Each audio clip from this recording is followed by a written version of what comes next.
Once again, welcome everyone to the Caring Neurologist, Dr. Takar. We are going to begin episode 9, and you are still one of the most heard video podcasts. How do you feel about it? I've heard the news has been pretty good. It's been exciting to hear the continued growth, and whether it's on YouTube or Apple Podcast, Spotify, it's been exciting to hear the growth of the podcast.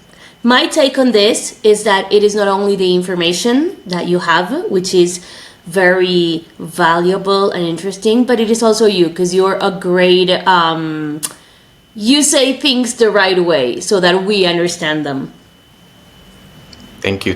Yeah, I've had some patients come into clinic, and we've had patients come from different states in the U.S. who've been interested, and once they've commented that they feel like the message has been clear and simplified, I think that's been extremely helpful. I'm glad. That means we're doing this the right way. We are. Okay, so this is, as we established, episode 9, Feeding the Mind, What Diet and Toxins Reveal About Brain Health. I am pretty scared about this one because I don't think I am feeding the mind the right way. But we'll check it out as we begin this. So I'm going to go right into it. And I'm going to ask you question number 1. Well, there's growing public awareness that food isn't just fuel, as it was said before, back in time. We now know that it is also medicine. So, how do you see nutrition affecting the brain, especially for patients with Parkinson's and movement disorders? Yeah, I think the main thing about it is whatever we put into our body, it's important to think of it as a fuel, but also it needs to work like a medicine in a way, right? We need to heal our body, and food becomes, proper food at least, becomes medicine when we've been eating bad. So we need to start changing our mindset. And we're all victims to it. Even myself, I'm not perfect with how I eat, but the more and more I see patients, I'm learning how important the nutrition is for the GI system and the gut-brain axis. So the brain itself is basically composed of omega-3 fatty acids. And that's crucial so that we make sure we have to eat the right type of fatty acids. We have to be particular because the brain sends signals through neurotransmitters. And so we need to eat very high amino acid foods that are protein rich. And so that way we keep the chemical signals regulated properly. That helps our mood, it helps our learning, it helps just general cognition. And then we need to think about metabolism, how we get energy source. Our B vitamins are going to be important for us. So when we are eating, we're thinking of, yes, we need our fuel, we need our B vitamin medicines, because that helps nerve function, very much so. And then we need to protect against damage. So that's where we're not eating for fuel, we're eating for medicine. Our antioxidants, our vitamin C's, our vitamin E's, those are compounds that you'll see in fruits and veggies. It helps protect against certain aspects of brain cell damage. We talk about it as oxidative stress. We don't want oxidative stress. So we've learned that all of this that we put into our system still needs to have a healthy gut. We have to have that gut-brain connection. So your gut microbiome needs to be full of good community bacteria. That digestion needs to be the most pristine so that we can then get those neurotransmitters, those healthy fatty acids. And so if we're eating a lot of processed foods, sugary, processed, refined items, unhealthy fats, then that's going to create to gut unhealthy inflammation that will then lead to brain inflammation, and then we're going to have all these issues where our mental health also affected, not just cognition. Okay, I know you doctors like to talk about high protein and fatty acids, but let's break it down so that everyone understands. What should we eat? More fish? Less sodas? I mean, can we break it down to what exactly should be? Yeah, so there are particular foods, nutrients, and certain patterns, we can help support our brain health. But I'm going to preface, look, I'm a neurologist. I'm not a nutritionist. And I do think that we also should, if we need help, we need to like consult with a nutritionist, some dietitian maybe, just to also help and make sure that if we're already dealing with, like, say, diabetes, or we're in heart failure and other things, we really need to be smart about this. So what I tell you is kind of more generalized, but I can hone in on very important things. So key nutrients, for instance, like let's say our omega-3s, those type of fatty acids, you may find it in fatty fish. You may see that with like sardines. You may need flax seeds, walnuts. Those are important for the actual brain structure and function. Our B vitamins, B6, B12, folate, these that helped our nerves. You can see that in berries. You'll see that in colorful fruits and veggies. A little bit of dark chocolate potentially could help. Iron and zinc are really important and crucial. So what we end up seeing is that it's much more of a vegetarian-based diet. Yes, fatty fish, berries, leafy greens are going to be important. There's so many different types of nuts that exist, different seeds and whole grains that can be utilized. Even eggs can be helpful. Protein and fats that are in eggs can be extremely key for the brain development. Now, even coffee and tea can be helpful for stimulating aspects of the brain, and the oils from certain coffees can be very useful. But you don't want to be also drinking too much coffee, because then it'll affect your sleep. So brown rice, oats, these are the whole grains. You want to think about lean proteins, not too much red meat, or actually like no red meat, and the way it's processed. Chicken and turkey could be okay as a lean protein, but we like to go more beans and lentils. And then if you want to help your gut with the fermented foods, yogurt, kefir, sauerkraut, these are all very important. So hopefully that kind of gives a good sense of the types of foods. But if you want to be more specific, I would recommend going and looking into something called the Mediterranean diet. I would look into something called the MIND diet, MIND diet. And that also like combines a combination of this Mediterranean diet with other types of specific diets that are particular for greens. That's very clear. Thank you. Now I know what to do when I go grocery shopping. But when you go grocery shopping, I think that's the key, right? Like the more that we talk about this, the more likely like hearing these type of discussions are going to minimize you from buying things that are sugary or sweet, and the more your body is having kefir or certain yogurts, the less likely you want other sugary foods, because then you feel the chemicals in those type of processed sugars, Absolutely. Like once you start eating right, you don't want to, like whenever you eat something that is not good for you, you just feel it. You feel it. Okay, so we've already talked about particular foods or nutrients, but I would like to know if you believe or if you know whether there are eating patterns that could be helpful in supporting neurological health. Like specific patterns? Yes. Well, I think the key thing is when we think about patterns is start in a way that you're not changing everything first. Small changes make a better amount of long-term success.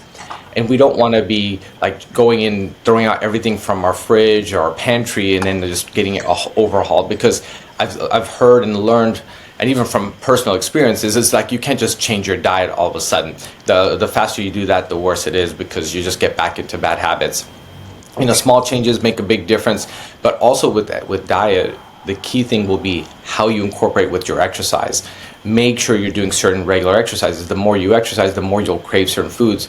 And I've learned myself is when I'm eating better and making small changes, when I start feeling good, then it helps my workout, or I keep something objective, but I keep a very disciplined approach to it. So also like sleep patterns, make sure you're going to sleep at a regular time. Some of us, Ursula, is like, if we're not sleeping when we're traveling, what do we depend on? We depend on our carbs, right? Our pizzas, our comfort foods, right? Instead, we don't go to our nuts. And so have like healthy snacks around you, have our healthy fruits, prep your meals. A lot of my friends and family, they actually prep their meals on, say, the weekend, Saturday, Sunday, and then they have it ready for the week. So, being proactive in that way is really very useful, and avoid those processed snacks that are easy to get to, the dinners that you can just open up from the freezer.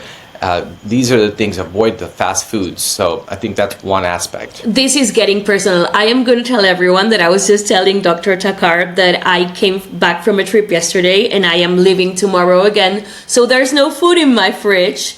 So I am having breakfast pizza. This got personal. But the thing is, isn't it so true? This is what we do. We get to things that support us through these tough times. And carbs, your body's probably telling you, like, I need carbs and I need long-term carbs and I need certain types of carbs. So, you inherently go to something that's easy to get to.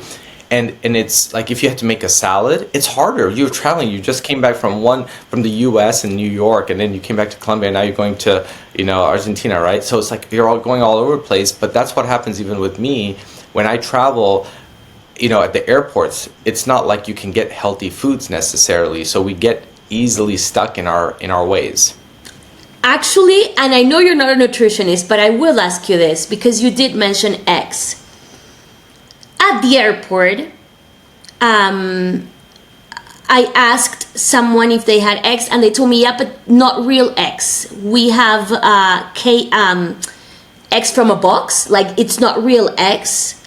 Do they work as well as real eggs, or is not the same thing?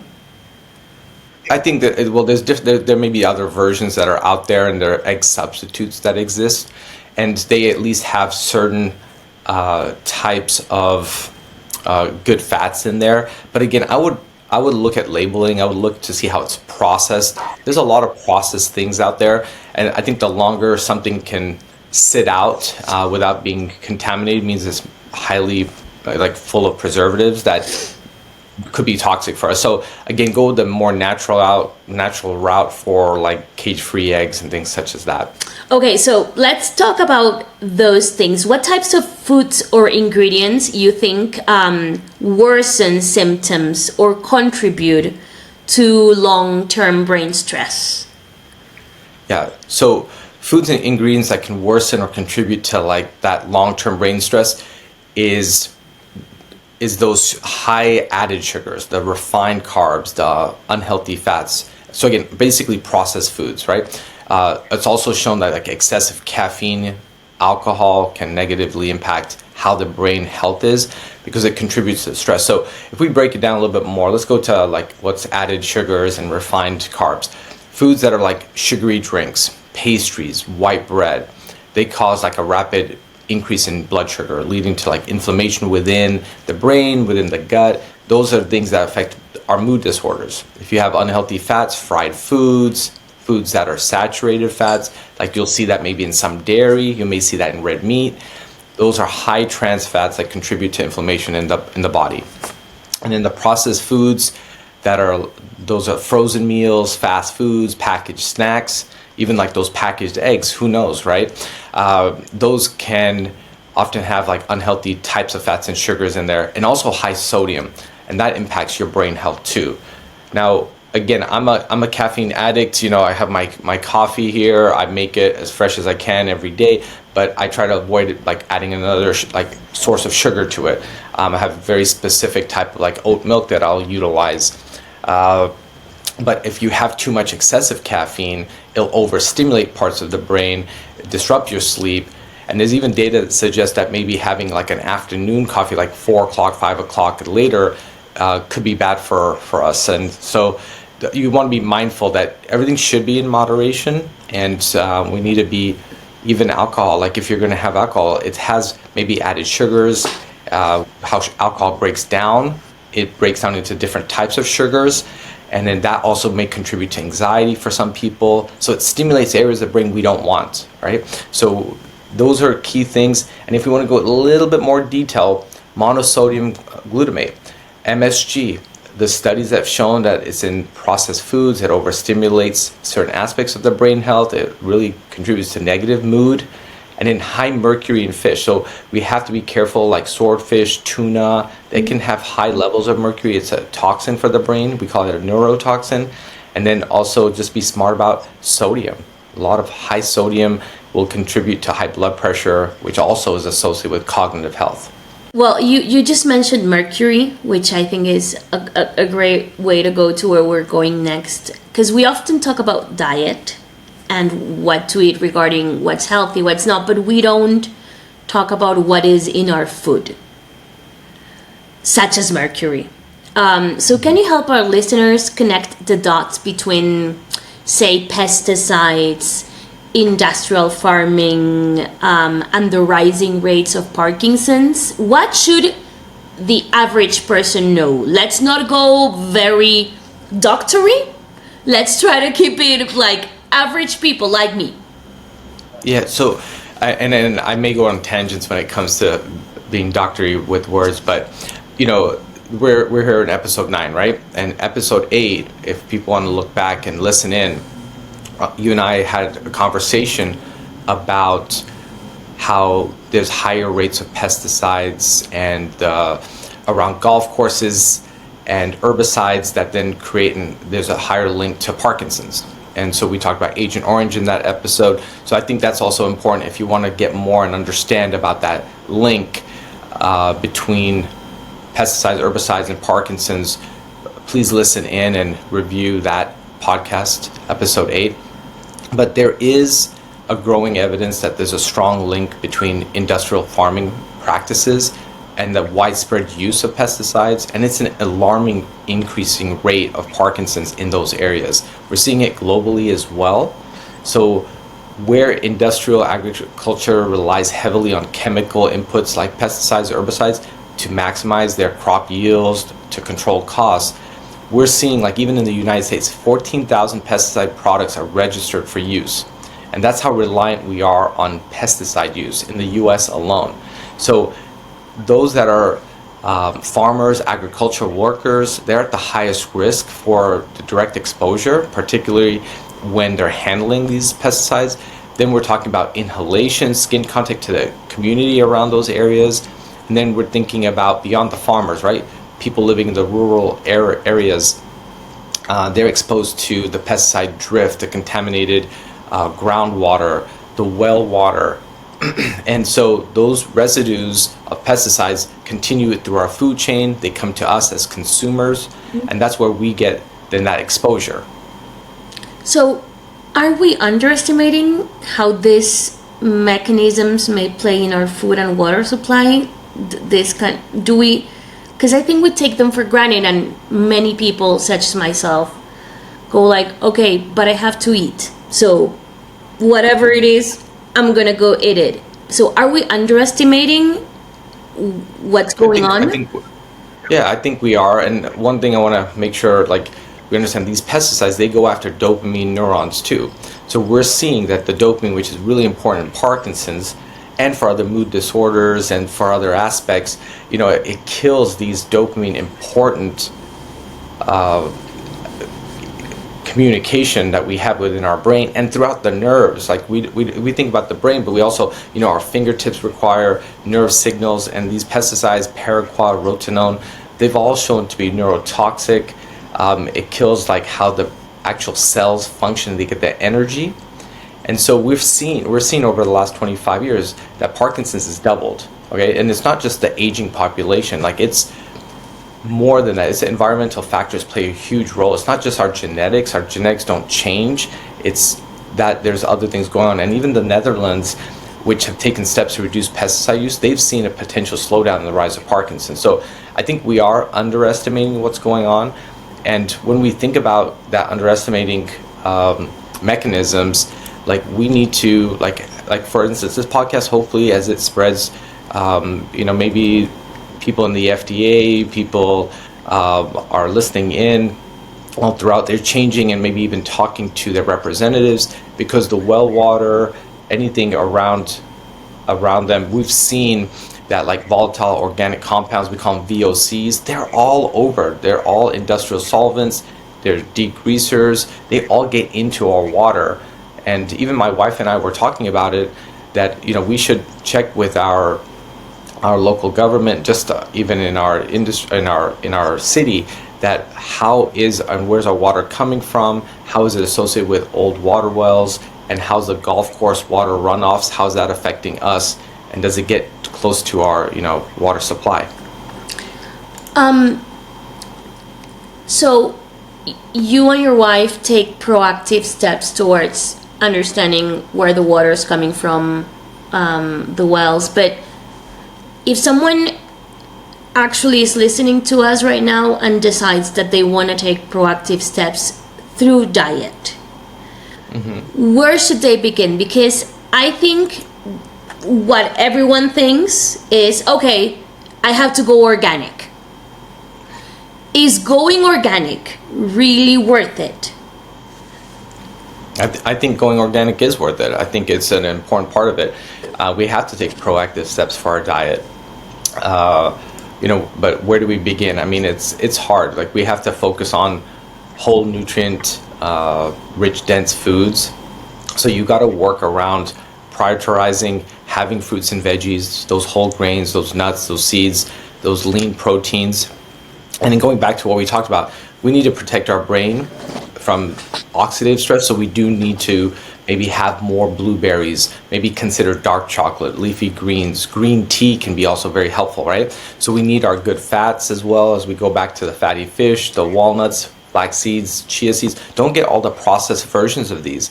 Try to go to, your Whole Foods, Sprouts, wherever it may be, and then get those nuts that are there. I mean, there's so many areas in the grocery store that you can find such healthy foods and less processed foods. Reduce those chemical exposure. I mean, look and be proactive at the labels. I think those are important things. So yeah, I think you should choose more organic if it's possible. Organic foods are grown without those synthetic pesticides and fertilizers. I think that's again something where you have the opportunity to. It's just unfortunate that organic foods do cost more. Exactly. It's just unfortunate, but also, like, wash and peel your produce thoroughly. Wash your fruits and veggies under water, like remove any surface residue. Peeling off can reduce other exposures where maybe there's high pesticide levels in our skin of the foods and fruits. There's, even if you trim the fat from meat and skim the poultry of fish, you can also reduce some of those parts per million of the pesticides. So these are things to think about, and also get healthy cookbooks. I mean, I think that's another thing. My wife has been amazing and influential on my kids' health. I think my kids are far better aware about healthy diet than I was at their age, because we have all these cookbooks that are used that are mindful, for organic diet. Actually, I was going to tell you that organic food is probably the way to go, but it is way more expensive, at least in Latin America and probably in the US. So I was thinking about those tips for those that want to go on a healthier diet. I mean, they want to consume more veggies and more fruit, but they cannot go organic because it's way too expensive. So I'm thinking what you said about actually cleaning the food, not just thinking you did because you took your tomato and you put it under water for like a second. No, just do it.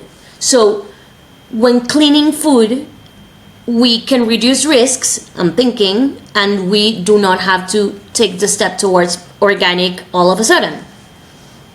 Yeah, small steps. But again, if you have the opportunity, certain organic fruits and veggies are going to be important, and maybe again do literature searches and see which fruits are most protected. Again, bananas have a concealed skin, and then from the fruit, so you can open that up and feel you're safe. But maybe again, apples, you may want to slice appropriately and take off the skin. So it's just being mindful about it. Certain oranges, you're going to make sure that you're going to be smart about that.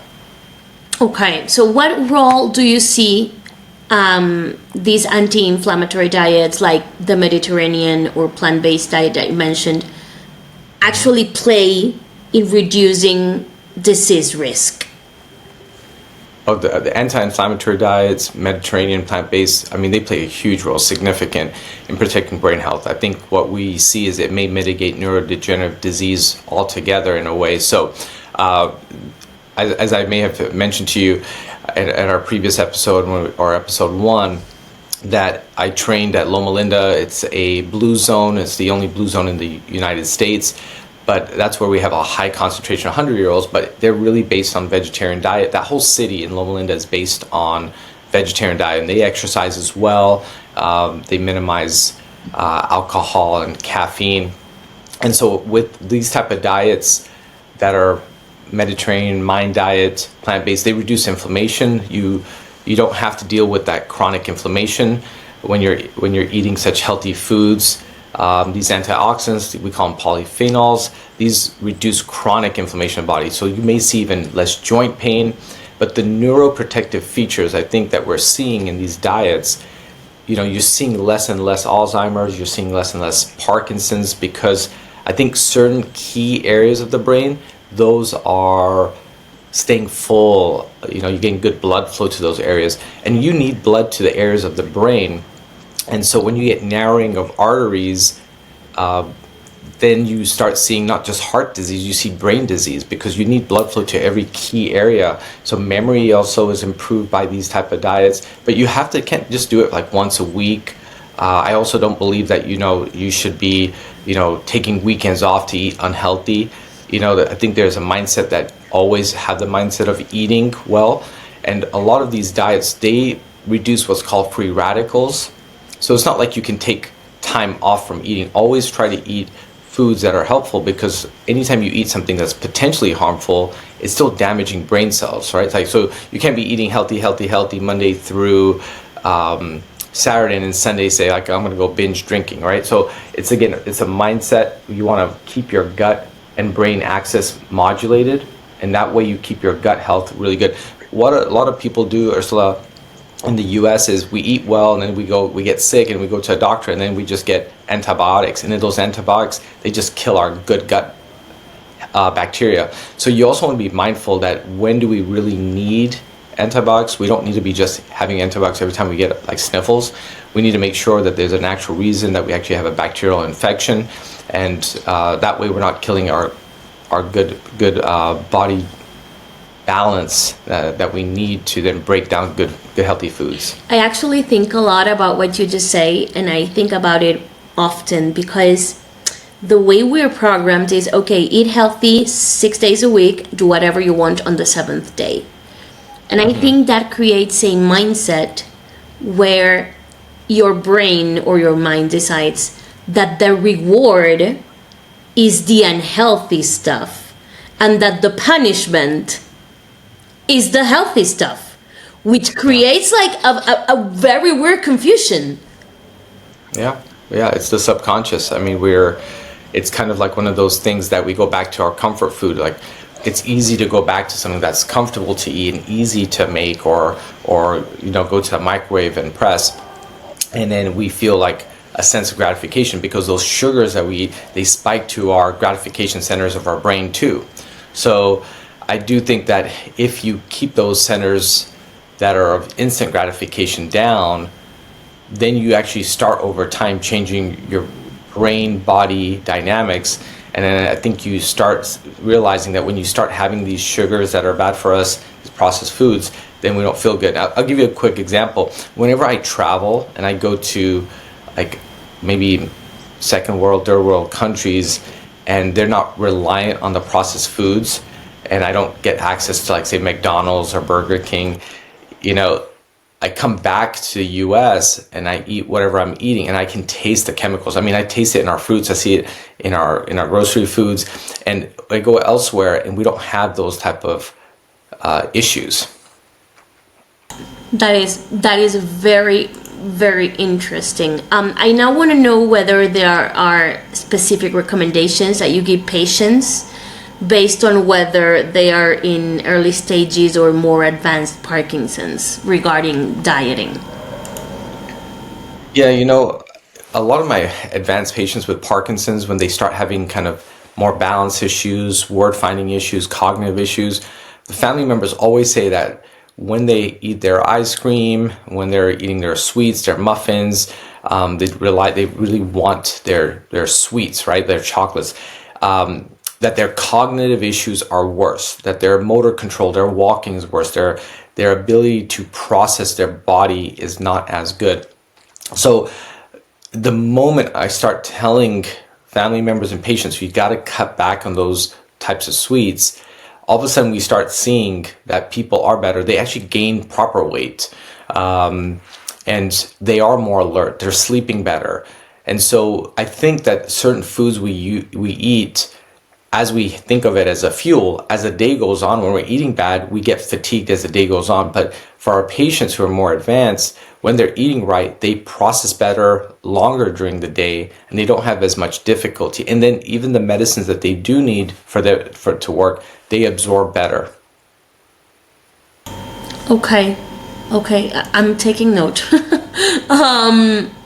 So let's say for some reason you had the power to rewrite nutrition labels.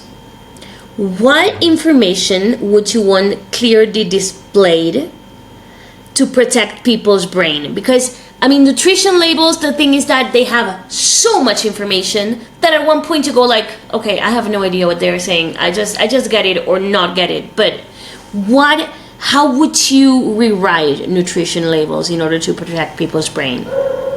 Yeah, that's like asking for like you have three wishes and you only have three wishes, and what do you want to ask for? And it's hard to like say this is what we need to key on, because I don't know what's going to necessarily change in our country for labels. But labels I think they're meant to be confusing.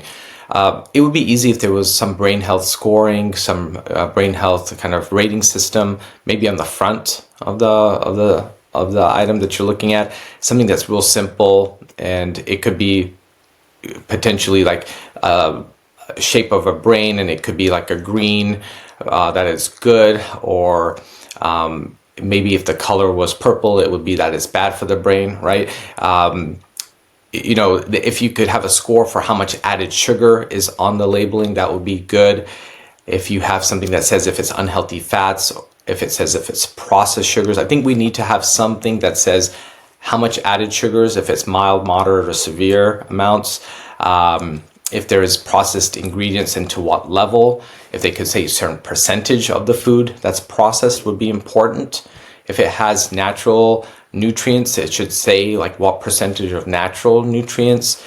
It should also maybe just be, again, clear that, we already have the daily value and percentages of nutrients, but I think we really need to understand what daily value should be. I think we're using old manifestations of diet, and we're not looking into what's particular for certain ages. That may be something that's important. Again, maybe certain foods for children, maybe for adults, but again, healthy food should be healthy for all ages. So I think that we just need clear labeling for added sugars, unhealthy fats. Again, a lot of people get confused when they think about trans fats and different, like what we call hydrogenated oils, and those are the type of things that we should simplify in the ingredient list, and we should maybe have even like a QR code where people can look at and it says how healthy it should be. But it's difficult because the labeling, the processed foods, like what we really understand for simplicity is if something's ultra processed, it's bad for us. So we should, again, just say if it's mildly processed or minimally processed, moderately processed, or ultra processed. And a lot of the data right now suggests that Parkinson's disease is associated with ultra processed foods. Well, what you're basically saying is that it should be as clear as it is when you buy your cigarettes, that you have a huge label that says this causes lung cancer. So whether or not you buy it, it's your choice, but it's right there. You do not have to go to the small print. Yeah, the small print makes it very confusing, but then at the same time, it's like, certain things may look healthy, and then they say on things like no added sugar. Well, it may not be added sugar, but what has been processed of the sugars, And so when you start processing foods more, you lose the key ingredients. So that doesn't make it healthy necessarily. Okay, so we've been talking for over 30 minutes about what to eat, what not to eat, processed sugars, and I would like to end this episode with advice for those listeners who, like me, probably feel overwhelmed by both dietary advice and the oh so scary environmental news. So let's break it down and go easy on us like normal people. Where can we start? Yeah, it's normal to feel overwhelmed with diet. I think, again, as I started off in the questions here, is that maybe it's okay to meet with a nutritionist. I know it costs money. I know a lot of insurance plans don't necessarily cover it unless you have diabetes, but why do we have to wait to have a health issue to then see a nutritionist, right? I think it's going to be small changes. Start small with the diet. Focus on adding beneficial foods. Again, don't focus on what you can't eat. Start concentrating on incorporating good brain boosting anti-inflammatory foods. So again, start with like a handful of berries and nuts. Make that as part of your breakfast. Maybe a side of greens that you can put into your lunch. Maybe you start making get a blender and make a smoothie that you have either for the morning. Maybe it's a green smoothie. Maybe you have like a red smoothie, and you can Google search all of the different types of healthy smoothies that exist. And you need something with a lot of fiber, and that can help your gut. But you got to make it also not just about diet. You got to incorporate good habits for sleep. You got to incorporate an exercise routine. The more you use your body and burn energy, the more your body wants good fuel.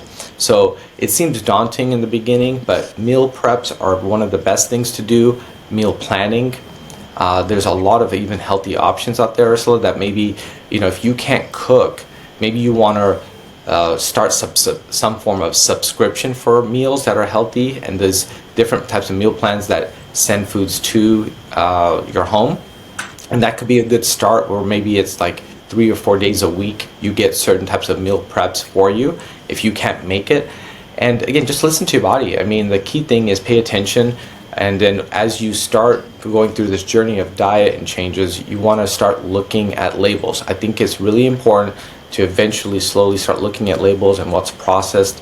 And that's something that even as a clinician, I find it harder to navigate through all these labels and see what's real or not. And I mean, we get tricked, right, by the advertising, the marketing of things. Like I said, no added sugar, but then how much sugar was already in there in the first place? Like, we see these type of comments on our foods, so we want to be smart about it. If you can make it at home and make something fresh, that's the best part of it. Cut out our sodas. I mean, I think Coca-Cola and Pepsi and all of this, these, they really are toxic overall. So Even diet ones? Even diet, I mean, the additional fake sugars that are in there, I think it's important to go more natural based. And there's a lot of magazines that talk about healthy sodas and Olipop and all of this. I'm looking at the ingredients, and like, who needs any of those extra sugars? Like, you just don't need them. I'll tell you that when I give when I'm in with patients and we're having a normal conversation about how things are, we go into diet, and I ask them about that, and they say, well, is it okay if we just have a little bit of diet Coke? And the moment that my patients stop even the diet Cokes and different types of other sodas, all of a sudden they are so much more healthier. They're going to the bathroom better. They're not as dehydrated, because again, all these processed foods, they make you pee out a lot too. So I think it's really important to not go to the convenient factor of oh, this is now diet, and it just sounds good because it says diet, because we think about weight loss when we think diet, and we see that, and that's not what we want. We want to maintain healthiness, and your body will self-heal. You'll maintain a good body balance by incorporating the exercise to it as well. Dr. Takar, thank you so much. I'm looking at my pizza right now and I'm hesitant, but I'll try to go get a good breakfast.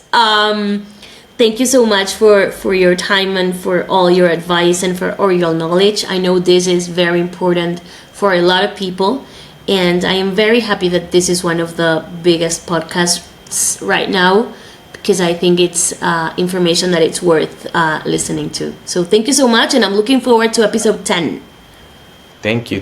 Yeah, get out there, listen to the podcast. I think it's important. This is not, again, just an episode for today, right? This hopefully should test time, and that even if you're listening to this years later, it should hopefully be appropriate for, good brain health and a better mindset. So hopefully this sustains.